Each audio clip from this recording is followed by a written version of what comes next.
Hi hello ಸ್ನೇಹಿತರೆ, ನಮಸ್ಕಾರ. ನಾವು ನಿಮ್ಮ Ajit Magadi, the voice of Madiga. ಇವತ್ತಿನ ದಿನ ಏನೊಂದು ವಿಶ್ವವಿದ್ಯಾಲಯವನ್ನ ಘಟಕ ಅಂತ ಮಾಡ್ಲಿಕ್ಕೆ ಹೊರಟಿದಾರ. ಆ ವಿಚಾರವಾಗಿ ಹಿಂದಿನ ವಿಡಿಯೋದಲ್ಲೂ ಕೂಡ ತಮಗೆ ವಿವರಣೆಯನ್ನ ನೀಡಲಾಗಿತ್ತು. ಈಗಾಗಲೇ ನಿನ್ನೆ ನಡೆದಿರ್ತಕ್ಕಂಥ ಬೆಳವಣಿಗೆಯನ್ನು ನೋಡಿದಾಗ ಸನ್ಮಾನ್ಯ ಶ್ರೀ ಸಮಾಜ ಕಲ್ಯಾಣ ಇಲಾಖೆ ಸಚಿವರು ಎಚ್ ಮಹದೇವಪ್ಪ ಅವರು, ಸನ್ಮಾನ್ಯ ಶ್ರೀ ಆಹಾರ ಮತ್ತು ನಾಗರಿಕ ಇಲಾಖೆ ಸರಬರಾಜು ಸಚಿವರಾಗಿರ್ತಕ್ಕಂಥ KH ಮುನಿಯಪ್ಪ ಅವರು ಅವರ ಒಂದು ಫೇಸ್ಬುಕ್ ಪೇಜಲ್ಲಿ ತಾತ್ಕಾಲಿಕವಾಗಿ ಈ ಒಂದು ಘಟಕವನ್ನು ಮಾಡಲಿಕ್ಕೆ ಒಪ್ಪಿಗೆಯನ್ನು ನೀಡಲಾಗಿದೆ ಅಂತಕ್ಕಂಥ ಫೋಟೋವನ್ನು ಅಪ್ಲೋಡ್ ಹಾಕಿರ್ತಕ್ಕಂಥದ್ದು ತಾವೆಲ್ಲರೂ ಕೂಡ ಗಮನಿಸಿದ್ದೀರಿ ಅನ್ಕೊಂಡಿದ್ದೀನಿ. ಆ ವಿಚಾರವಾಗಿ ಇವತ್ತಿನ ದಿನ ಏನಪ್ಪಾ ಅಂತಂದ್ರೆ ಚರ್ಚೆಯನ್ನು ಮಾಡೋಣ. ಸ್ನೇಹಿತರೆ, ಈಗಾಗಲೇ ಇರತಕ್ಕಂಥ ಮೀಸಲಾತಿ ವಿಷಯವಾರು ಯಾವ ರೀತಿ ಇದೆ, ಅದರಿಂದ ಆಗ್ತಕ್ಕಂಥ ಅನುಕೂಲತೆಗಳು ಏನು ಅಂತಕ್ಕಂಥದ್ದನ್ನ ನಾವು ಚರ್ಚೆಯನ್ನು ಮಾಡೋಣ. ಅದಾದ ನಂತರ ಏನೊಂದು ವಿಶ್ವವಿದ್ಯಾಲಯವನ್ನ ಘಟಕ ಅಂತ ಮಾಡ್ಲಿಕ್ಕೆ ಹೊರಟಿದ್ದಾರೆ, ಅದರಿಂದ ಆಗ್ತಕ್ಕಂಥ ಅನಾನುಕೂಲತೆಗಳು ಯಾವ ರೀತಿ ಇದೆ ಅಂತಕ್ಕಂಥದ್ರ ಕುರಿತಾಗಿಯೂ ಕೂಡ ಈ ಒಂದು ವಿಡಿಯೋದಲ್ಲಿ ಚರ್ಚೆಯನ್ನು ಮಾಡೋಣ. ಪ್ರಸ್ತುತ ಇರತಕ್ಕಂಥ ರೋಸ್ಟರ್ನ ಪ್ರಕಾರ ನಿಖರ ಮೀಸಲಾತಿ ಅಂತಕ್ಕಂಥದ್ದು ಜಾರಿ ಆಗ್ತದ. ಅದೇ ರೀತಿಯಾಗಿ ವಿಷಯವಾರು ನ್ಯಾಯ ಅಂತಕ್ಕಂಥದ್ದು ತಮಗೆ ಸಿಗ್ತಕ್ಕಂಥದ್ದು, ಬ್ಯಾಕ್ಲಾಕ್ ಹುದ್ದೆಗಳ ಒಂದು ಪತ್ತೆ ಅಂತಕ್ಕಂಥದ್ದು ಈ ಒಂದು ಪ್ರಸ್ತುತ ಮೀಸಲಾತಿಯ ಅನ್ವಯ ಆಗ್ತಕ್ಕಂಥದ್ದು. ಅದೇ ರೀತಿಯಾಗಿ ಪಾರದರ್ಶಕತೆಯ ಒಂದು ಮುಂಬಡ್ತಿ ಕೂಡ ಏನಪ್ಪಾ ಅಂತಂದ್ರೆ ಇದರಲ್ಲಿ ಅನ್ವಯ ಆಗ್ತಕ್ಕಂಥದ್ದು. ಹಾಗಾದ್ರೆ ನಿಖರ ಮೀಸಲಾತಿ ಅಂದ್ರೆ ಏನು ಅಂತಕ್ಕಂಥದ್ದನ್ನ ನಾವು ನೋಡಿದಾಗ, ಪ್ರತಿ ಇಲಾಖೆಯಲ್ಲೂ ಕೂಡ SC ST OBC ಮತ್ತು ಸಾಮಾನ್ಯ ವರ್ಗದವರಿಗೆ ಸಂವಿಧಾನಬದ್ಧವಾದ ಪಾಲನ್ನು ನಿಖರವಾಗಿ ಹಂಚಿಕೆ ಮಾಡಲಿಕ್ಕೆ ಏನಪ್ಪಾ ಅಂತಂದ್ರೆ ಒಂದು ಸಾಧ್ಯತೆ ಆಗುವಂಥದ್ದು. ಇಲ್ಲಿ ವಿಷಯವಾರು ನ್ಯಾಯ ಅಂತಕ್ಕಂಥದ್ದು ಯಾವ ರೀತಿ ಸಿಗ್ತದೆ ಅಂತ ನಾವು ನೋಡಿದಾಗ, ವಿಶೇಷವಾಗಿ ಶಿಕ್ಷಣ ಇಲಾಖೆಯಲ್ಲಿ ಪ್ರತಿ ವಿಷಯದಲ್ಲೂ ಕೂಡ ಅಂದ್ರೆ ಸಬ್ಜೆಕ್ಟ್ ವೈಸ್ ಎಲ್ಲಾ ವರ್ಗದ ಅಭ್ಯರ್ಥಿಗಳಿಗೆ ಪ್ರಾತಿನಿಧ್ಯದ ಆಧಾರದ ಮೇಲೆ ಒಂದು ಖಚಿತವಾಗಿರ್ತಕ್ಕಂಥ ನಮಗೆ ನ್ಯಾಯ ಅಂತಕ್ಕಂಥದ್ದು ಸಿಗುವಂಥದ್ದು. ಹಾಗಾದ್ರೆ ಬ್ಯಾಕ್ಲಾಕ್ ಹುದ್ದೆಗಳ ಪತ್ತೆಯನ್ನ ಯಾವ ರೀತಿ ಮಾಡ್ಬೋದು ಅಂತಕ್ಕಂಥದ್ದನ್ನ ನಾವು ನೋಡಿದಾಗ, ಅರ್ಹ ಅಭ್ಯರ್ಥಿಗಳಿಲ್ಲದೆ ಖಾಲಿ ಉಳಿದ ಮೀಸಲು ಹುದ್ದೆಗಳನ್ನ ಸುಲಭವಾಗಿ ಗುರುತಿಸಲಿಕ್ಕೆ ಮತ್ತು ವಿಶೇಷ ನೇಮಕಾತಿ ಮೂಲಕ ಭರ್ತಿ ಮಾಡಲು ಏನಪ್ಪಾ ಅಂತಂದ್ರೆ ಇದು ಸಹಕಾರಿಯಾಗುವಂಥದ್ದು. ಅದೇ ರೀತಿಯಾಗಿ ಪಾರದರ್ಶಕ ಮುಂಬಡ್ತಿ ಅಂತಕ್ಕಂಥದ್ದನ್ನ ನೋಡಿದಾಗ, ನೌಕರರ ಒಂದು ಜ್ಯೇಷ್ಠತಾ ಪಟ್ಟಿ ಅಂತಕ್ಕಂಥದ್ದು, ಸೀನಿಯಾರಿಟಿ ಲಿಸ್ಟ್ ಅಂತಕ್ಕಂಥದ್ದನ್ನ ನಾವು ನೋಡಿದಾಗ, ಇದನ್ನ ಸಿದ್ಧಪಡಿಸಲು ಮತ್ತು ಅರ್ಹರಿಗೆ ಸಕಾಲದಲ್ಲಿ ಬಡ್ತಿ ನೀಡಲು ಪಾರದರ್ಶಕ ವ್ಯವಸ್ಥೆಯನ್ನ ಒದಗಿಸಲು ಏನಪ್ಪಾ ಅಂತಂದ್ರೆ ಈ ಪಾರದರ್ಶಕ ಮುಂಬಡ್ತಿ ಅಂತಕ್ಕಂಥದ್ದು ಕೂಡ ಈ ಇರ್ತಕ್ಕಂಥ ಪ್ರಸ್ತುತ ಮೀಸಲಾತಿ ನಮಗೆ ಸಿಗುವಂತದ್ದಾಗಿ ಅನುಕೂಲತೆಗಳನ್ನ ನಾವು ಇವರಿಗೆ ನೋಡಿದೀವಿ. ಸೆಂಟ್ರಲ್ ಗೌರ್ಮೆಂಟ್ ಕೂಡ ಒಂದು ಪಿಟಿಷನ್ ಹಾಕಿತ್ತು. ತಮ್ಮೆಲ್ಲರಿಗೂ ತಿಳಿದಿರುವಂತೆ SPL ಅಂತಕ್ಕಂಥದ್ದನ್ನ ಈಗಾಗಲೇ ಹಿಂದಿನ ವಿಡಿಯೋದಲ್ಲಿ ಯಾವ ರೀತಿ ಕೋರ್ಟ್ಗೆ ಹೋಗಿದ್ರು, ಯಾವ ರೀತಿ ಅದು ಸುಪ್ರೀಂ ಕೋರ್ಟೇ ಆ ಒಂದು ಅಲಹಾಬಾದ್ ಹೈಕೋರ್ಟ್ ಹೇಳಿರ್ತಕ್ಕಂಥ ನ್ಯಾಯವನ್ನ ಎತ್ತಿ ಹಿಡಿತಂತಕ್ಕಂಥದ್ದು. ಅದೇ ರೀತಿಯಾಗಿ ಈ ಒಂದು ಘಟಕವಾರು ಬದಲಾಗಿ ವಿಷಯವಾರು ನೀವು ಮಾಡಲೇಬೇಕು ಅಂತಕ್ಕಂಥದ್ದನ್ನು ಕೂಡ ಸುಪ್ರೀಂ ಕೋರ್ಟ್ ಹೇಳಿರುವಂಥದ್ದು. ಈಗ ಆ ವಿಚಾರವನ್ನು ನಾವು ನೋಡಿದಾಗ ಸ್ನೇಹಿತರೆ, ಇಲ್ಲಿ ನಾವು ಏನೊಂದು ರಿಟ್ ಪಿಟಿಷನ್ಗಳನ್ನ ನೋಡಿದಾಗ ಅದು ಸರಮಾಲೆಗಳ ಸಾಗರವೇ ಇರುವಂಥದ್ದು. ಅಂತಹ ಒಂದು ಘಟಕವನ್ನ ಮಾಡಬೇಡ್ರಿ ಅಂತ ಅಷ್ಟೆಲ್ಲವೂ ಕೂಡ ಹೇಳಿದ್ರು ಕೂಡ ಇವತ್ತಿನ ದಿನ ಕರ್ನಾಟಕ ಸರ್ಕಾರದವರು ಒಂದು ದಿನ ಒಂದು ಕಾಲದಲ್ಲಿ ಏನೊಂದು ಈ UGC ಆಕ್ಟ್ ಅನ್ನ ಮಾಡ್ಲಿಕ್ಕೆ ಹೊರಟಾಗ, ಅಂತಹ ಸಮಯದಲ್ಲಿ ಈ ಒಂದು SC ST ಸಮುದಾಯಗಳು ಅದನ್ನ ವಿರೋಧಿಸಿ ಈ ಒಂದು ಕಾಯ್ದೆ ಅಂತಕ್ಕಂಥದ್ದು ಜಾರಿ ಆದ್ರೆ SC ST ವಿದ್ಯಾರ್ಥಿಗಳಿಗೆ ಅನಾನುಕೂಲ ಆಗ್ತದ, ಇದರಿಂದ ಅನ್ಯಾಯ ಆಗ್ತದ ಅಂತಕ್ಕಂಥ ಸಾಮಾಜಿಕ ನ್ಯಾಯವನ್ನ ಹೇಳಿರ್ತಕ್ಕಂಥ ವಿದ್ಯಾರ್ಥಿಗಳೇ ಅಥವಾ ಸಂಶೋಧಕರೇ ಇವತ್ತಿನ ದಿನ ಏನ್ ಹೇಳ್ತಾ ಇದಾರಪ್ಪ ಅಂತಂದ್ರೆ, ಈ ಒಂದು ರೋಸ್ಟರ್ ಪದ್ಧತಿ ಅಥವಾ ಈ ಒಂದು ಘಟಕ ಅಂತಕ್ಕಂಥದ್ದು ಬರಬೇಕು ಅನ್ನುವಂತ ಪರಿಸ್ಥಿತಿಯನ್ನ ಇವತ್ತಿನ ದಿನ ನಾವು ನೀವೆಲ್ಲರೂ ಕೂಡ ನೋಡ್ತಾ ಇದ್ದೀವಿ. ಏನೊಂದು ರಿಟ್ಗಳ ಒಂದು ಕುರಿತಾಗಿ ಒಂದಿಷ್ಟು ವಿಚಾರಗಳನ್ನ 1984ರಿಂದ ಆರಂಭವಾಗಿರ್ತಕ್ಕಂಥ ಈ ರಿಟ್ಗಳನ್ನ ಪಿಟಿಷನ್ ವೈಸ್ ಅದರ ಒಂದು ಏನಪ್ಪಾ ಅಂತಂದ್ರೆ ಪ್ರತಿಯೊಂದು ಪಿಟಿಷನ್ ನಂಬರ್ ಕೂಡ ಹೇಳುವ ಮುಖಾಂತರ ನಿಮ್ಗೆ ಒಂದು ಮನವರಿಕೆಯನ್ನು ಮಾಡುವ ಕಾರ್ಯವನ್ನ ನಾವು ಮಾಡ್ತಾ ಇದ್ದೀವಿ. ಪ್ರಥಮವಾಗಿ ರಾಮಚಂದ್ರ ಕುರುಪ್ ವಿರುದ್ಧ ಕೇರಳ ವಿಶ್ವವಿದ್ಯಾಲಯ ಅಂತಕ್ಕಂಥದ್ದು, ಇದು 1990 KLT 417 1990ರಲ್ಲಿ ಏನಪ್ಪಾ ಅಂತಂದ್ರೆ ಈ ಒಂದು ಪಿಟಿಷನ್ ಹಾಕಿರ್ತಕ್ಕಂಥದ್ದು, ಇದು ಕೇರಳ ಹೈಕೋರ್ಟ್ ಅಲ್ಲಿ ದಾಖಲಾಗಿರುವಂಥದ್ದು. ಹಾಗಾದ್ರೆ ಇಲ್ಲಿ ಹೇಳ್ತಕ್ಕಂಥದ್ದು ಏನಪ್ಪಾ ಅಂತ ನಾವು ನೋಡಿದಾಗ, ಅಧ್ಯಾಪಕರ ನೇಮಕಾತಿಯಲ್ಲಿ ಇಡೀ ವಿಶ್ವವಿದ್ಯಾಲಯವನ್ನು ಒಂದು ಘಟಕವೆಂದು ಪರಿಗಣಿಸುವುದು ಅಸಂವಿಧಾನಿಕ ಅಂತ ಹೇಳಿಕೆಯಿಂದ ಏನಪ್ಪಾ ಅಂತಂದ್ರೆ ಕೇರಳ ಹೈಕೋರ್ಟ್ ಏನಪ್ಪಾ ಅಂತಂದ್ರೆ ಇದಕ್ಕೊಂದು ನ್ಯಾಯವನ್ನ ನೀಡಿರುವಂಥದ್ದು. ಹಾಗಾದ್ರೆ ಡಾಕ್ಟರ್ S ಕೃಷ್ಣಮೂರ್ತಿ ವಿರುದ್ಧ ಬೆಂಗಳೂರು ವಿಶ್ವವಿದ್ಯಾಲಯ, ಇದು ಕೂಡ ರಿಟ್ ಪಿಟಿಷನ್ ನಂಬರ್ 13831 ಅಂತಕ್ಕಂಥದ್ದು 1990ರಲ್ಲಿ ಏನಪ್ಪಾ ಅಂತಂದ್ರೆ ಈ ಒಂದು ತೀರ್ಪನ್ನ ನೀಡಿರ್ತಕ್ಕಂಥದ್ದು ಕರ್ನಾಟಕ ಹೈಕೋರ್ಟ್. ಇಲ್ಲಿ ಏನು ಹೇಳಿತ್ತಪ್ಪ ಅಂತ ನಾವು ನೋಡಿದಾಗ, ವಿಶ್ವವಿದ್ಯಾಲಯವನ್ನ ಒಂದು ಘಟಕವೆಂದು ಪರಿಗಣಿಸಿದರೆ ಕೆಲವು ಇಲಾಖೆಗಳಲ್ಲಿ 100% ಅಂದ್ರೆ 100% ಮೀಸಲಾತಿ ಉಂಟಾಗಿ ಅಸಂವಿಧಾನಿಕವಾಗುತ್ತದೆ ಎಂದು ಏನಪ್ಪಾ ಅಂತಂದ್ರೆ ಈ ಒಂದು ಕರ್ನಾಟಕ ಹೈಕೋರ್ಟ್ ತೀರ್ಪನ್ನ ನೀಡಿತ್ತು.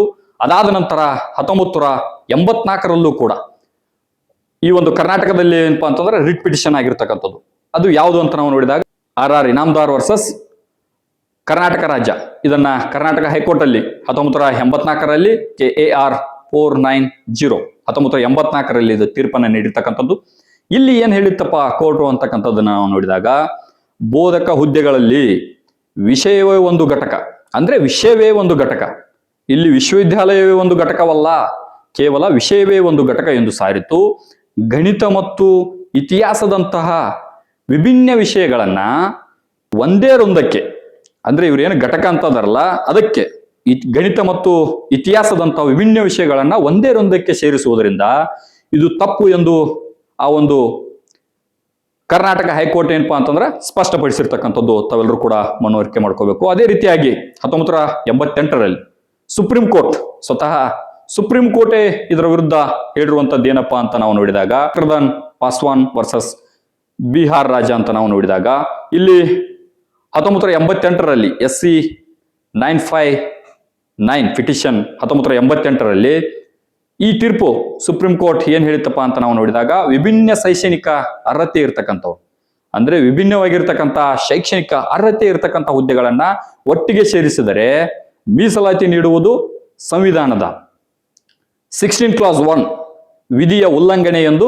ಸ್ಪಷ್ಟಪಡಿಸಿರ್ತಕ್ಕಂಥದ್ದು ಈ ಒಂದು ಸುಪ್ರೀಂ ಕೋರ್ಟ್ ಆಗಿರ್ತಕ್ಕಂಥದ್ದು. ವಿವೇಕಾನಂದ ತಿವಾರಿ ವರ್ಸಸ್ ಬನಾರಸ್ ಹಿಂದೂ ವಿಶ್ವವಿದ್ಯಾಲಯವನ್ನ ನೋಡಿದಾಗ, ಅಲಹಾಬಾದ್ ಹೈಕೋರ್ಟೆ, ಈಗಾಗಲೇ ನಾವು ಹಿಂದಿನ ವಿಡಿಯೋದಲ್ಲಿ ಕೂಡ ಅಲಹಾಬಾದ್ ಹೈಕೋರ್ಟ್ ನೀಡಿರ್ತಕ್ಕಂಥ ತೀರ್ಪಿನ ಕುರಿತಾಗಿ ತಿಳಿಸಿರ್ತಕ್ಕಂಥದ್ದು.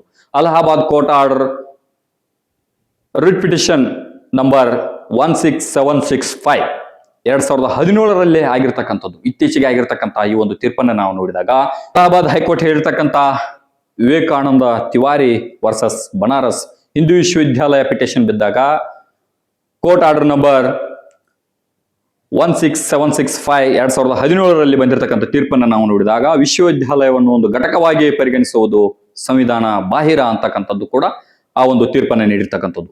ಇದು ಸಂವಿಧಾನದ ಆರ್ಟಿಕಲ್ 14 ಮತ್ತು 16 ವಿಧಿಯ ಉಲ್ಲಂಘನೆಯಾಗುತ್ತದೆ ಮತ್ತು ಇಲ್ಲಿ ವಿಭಾಗವೇ ಒಂದು ಘಟಕ ಆಗಿರಬೇಕು ಅಂತಕ್ಕಂಥದ್ದನ್ನು ಕೂಡ ಅಲಹಾಬಾದ್ ಹೈಕೋರ್ಟ್ 2017ರಲ್ಲಿ ಹೇಳಿರ್ತಕ್ಕಂಥದ್ದು.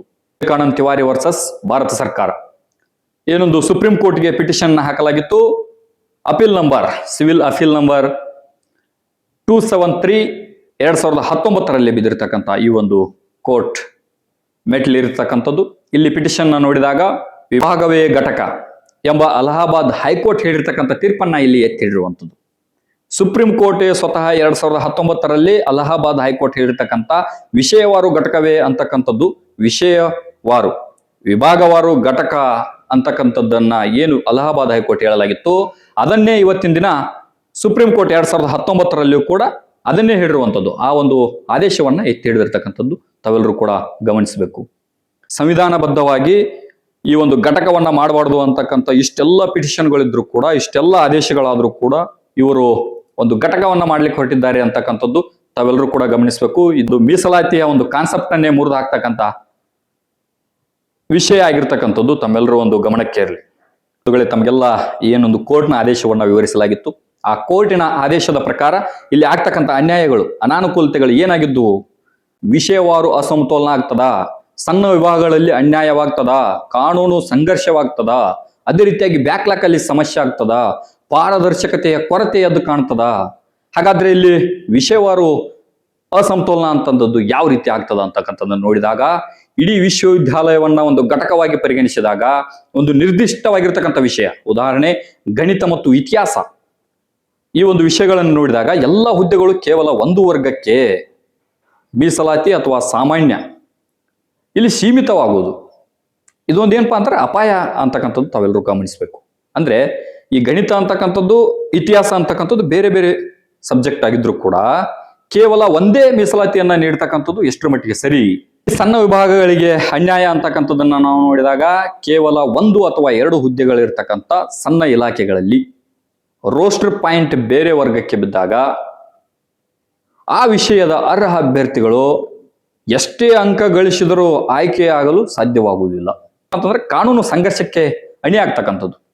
ಏನಾಗ್ತದ ಅಂತಕ್ಕಂಥದ್ದನ್ನು ನಾವು ನೋಡಿದಾಗ ಸುಪ್ರೀಂ ಕೋರ್ಟ್ನ ಹಲವು ತೀರ್ಪುಗಳ ಪ್ರಕಾರ ವಿಷಯವೇ ಒಂದು ಘಟಕ ಎಂದು ಪರಿಗಣಿಸದಿದ್ದರೆ ಅದು ಸಂವಿಧಾನದ ಸಮಾನತೆ ಹಕ್ಕನಾಗಿರ್ತಕ್ಕಂಥ ಆರ್ಟಿಕಲ್ 14, ಆರ್ಟಿಕಲ್ 16 ಸಮಾನ ಅವಕಾಶಗಳನ್ನ ಏನಪ್ಪಾ ಅಂತಂದ್ರೆ ಇಲ್ಲಿ ಉಲ್ಲಂಘನೆ ಆಗ್ತಕ್ಕಂಥದ್ದು.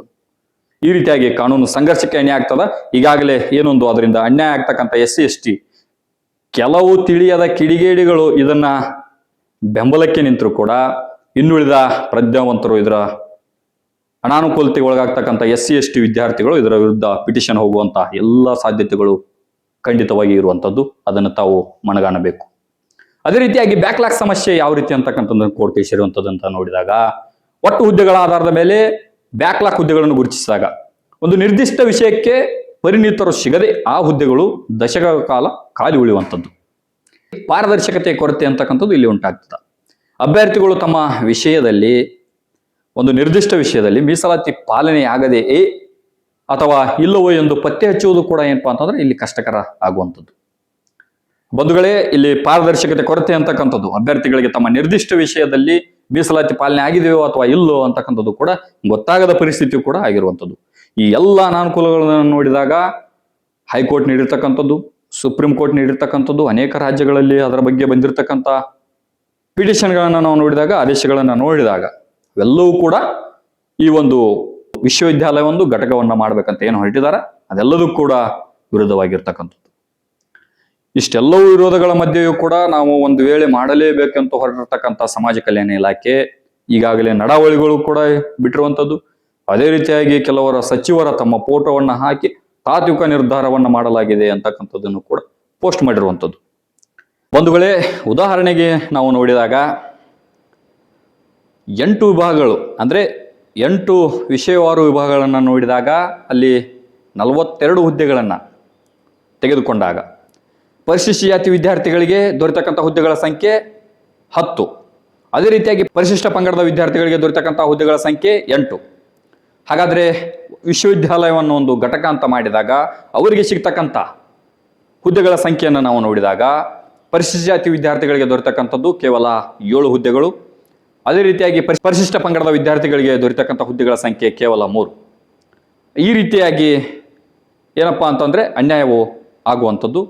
ಈ ಎಲ್ಲ ವಿಷಯಗಳನ್ನು ನಾವು ಗಮನಿಸಿದಾಗ ಈ ಒಂದು ವಿಶ್ವವಿದ್ಯಾಲಯ ಒಂದು ಘಟಕ ಅಂತ ಏನು ಮಾಡಲಿಕ್ಕೆ ಹೊರಟಿದ್ದಾರೆ, ಇದರಿಂದ ಈ ಒಂದು ಹೊಸ ರೂಲ್ನಿಂದಾಗಿ, ಹೊಸ ನಿಯಮದಿಂದಾಗಿ ಪರಿಶಿಷ್ಟ ಜಾತಿ ಪರಿಶಿಷ್ಟ ಪಂಗಡ ವಿದ್ಯಾರ್ಥಿಗಳಿಗೆ ಘೋರವಾಗಿರ್ತಕ್ಕಂಥ ಅನ್ಯಾಯವಾಗುವಂಥದ್ದು.